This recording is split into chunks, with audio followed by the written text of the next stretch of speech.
Eugene, how did you start to imagine this film and not only the narrative, but also the visual part?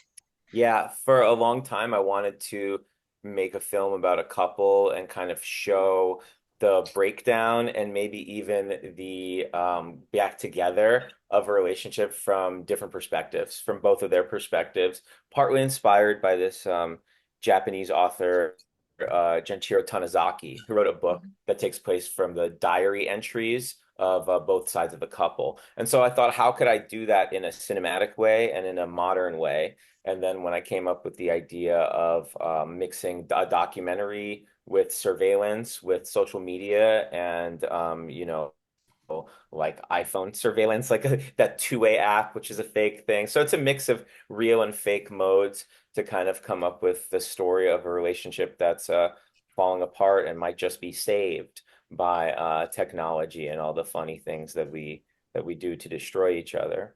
So yeah, that's kind of the motivation for it.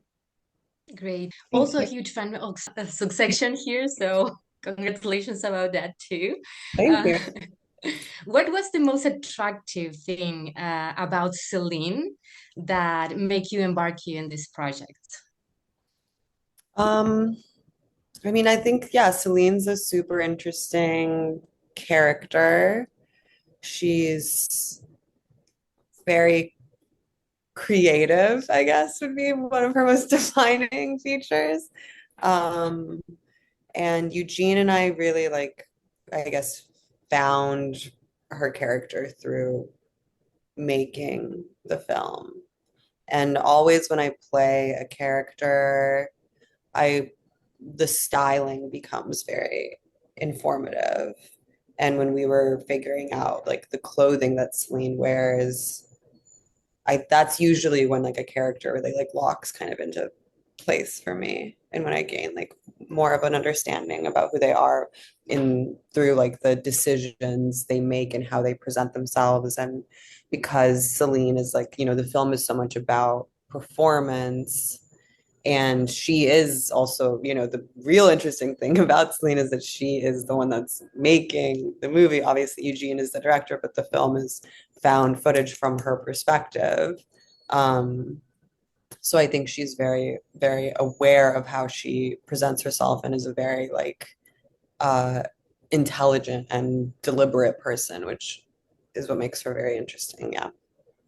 Yeah, I, great. I think I And think what was interesting to me too. I feel really lucky that Dasha is such a great director, not just a great actress, and so usually when you see a film about a couple and it has a perspective, a lot of the times because it takes on the perspective of just like the director, right? Sometimes it's a guy and sometimes it's a woman, and you have the kind of gaze that comes with that, the kind of objectifying of the opposite sex or the subject of desire. It doesn't have to be opposite sex, just the subject of desire, And I think what's interesting about this film is that it starts with kind of Celine's desiring mode because she's the filmmaker, and then that becomes complicated as Peter's character kind of tries to take over the movie and stuff. So I knew that Dasha as a director could kind of control the imagery, because she's filming a lot too. It's like she's not just performing, she's also holding the camera and finding the angles and stuff. So I feel very lucky that she was game to take on the character and you know add a lot of these dimensions to the character that aren't necessarily on the page. oh, that's beautiful. And Eugene, there's a lot of footage, I guess. Yeah, yeah, So I'm extremely curious to yeah, know how was the editing process, how long yeah. that editing process took, everything. Yeah, yeah. I mean, the movie also is about editing, right? It's about this idea that I wanted viewers for maybe the first time ever in a movie to think about who's in control of the edit. Because, like Dasha said, her character, Celine, is the filmmaker, right? Until she isn't, right? And so this Yeah. idea of editing is proposed to the audience, like who's in control of this scene, who's in control of the next scene, and who's in control of the meaning of the story.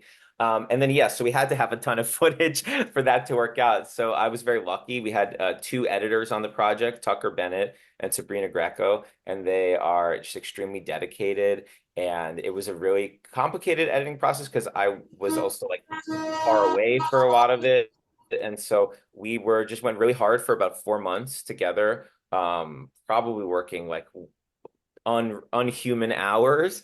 But also the things kind of reveal themselves. It wasn't like necessarily hard. It was just a lot of work, but the complexity of it kind of revealed itself because you just say, okay, this is motivated by Celine's perspective on the story. This is motivated by Jay. This is motivated by the cousin, Colette, who shows up. And then you just have these different styles of editing.